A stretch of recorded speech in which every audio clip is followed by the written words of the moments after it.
Narito na naman ang mga pangyayaring nakakatawa sa buhay ng isang guro sa loob ng paaralan. Panoorin natin. Late ako. Good morning, class.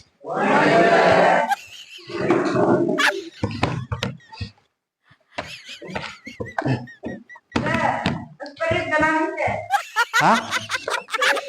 Hindi, announce ko lang itong score ninyo. Bagsak kay lahat sa akin.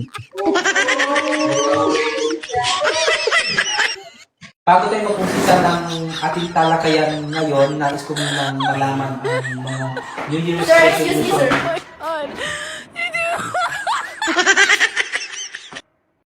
Sir, may tawag ka. Sino ba yan, istorbo? Natutulog ang tao eh. Ako bang tinutukoy niyan?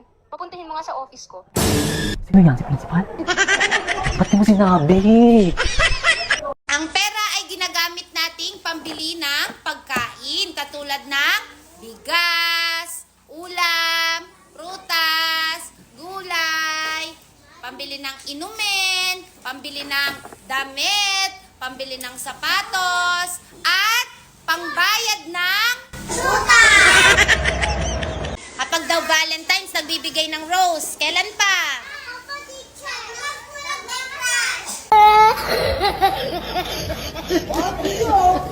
Kailan po nagbibigay ng rose?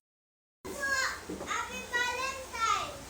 Kapag Happy Valentine's, sabihin mo nga, Valentine's.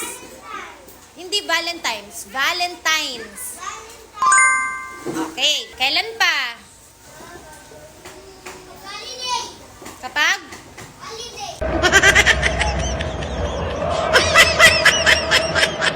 Ito ay 1,000 pesos. Favorite mo yung kulay blue? Ako din, favorite ko yung kulay blue.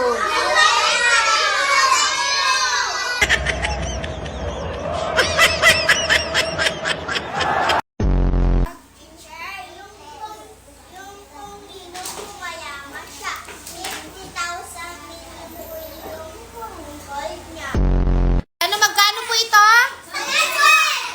100 pesos. Kailan nyo nakikita to? Sabihin nga, Mabini. Okay. Kilala nyo ba si Mabini?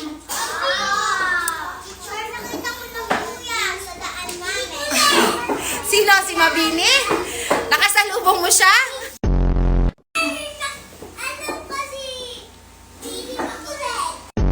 Siya si Apolinario Mabini, isa siya sa mga bayani natin. Siya ay yung bayaning lumpo. Ano ibig sabihin ng lumpo? Sa piso, makikita si Jose Rizal. Ang makikita sa 5 pesos, ito. Sino to? Kilala nyo ba siya? Ang pera ay ginagamit nating pambili ng pagkain katulad ng bigas, ulam, prutas, gulay, pambili ng inumin, pambili ng damit, pambili ng sapatos, at pangbayad ng utang. Pagbigay ng halimbawa ng mga isda na alam ninyo. Bulig. Bulig. Common. Bangus. Hito. Tilapia. Tilapia. Betta fish. Goldfish. Ano pa po? Nasabi na po yung tilapia. Ano pa? Tuyo. Tinapa. Very good. Ano pa?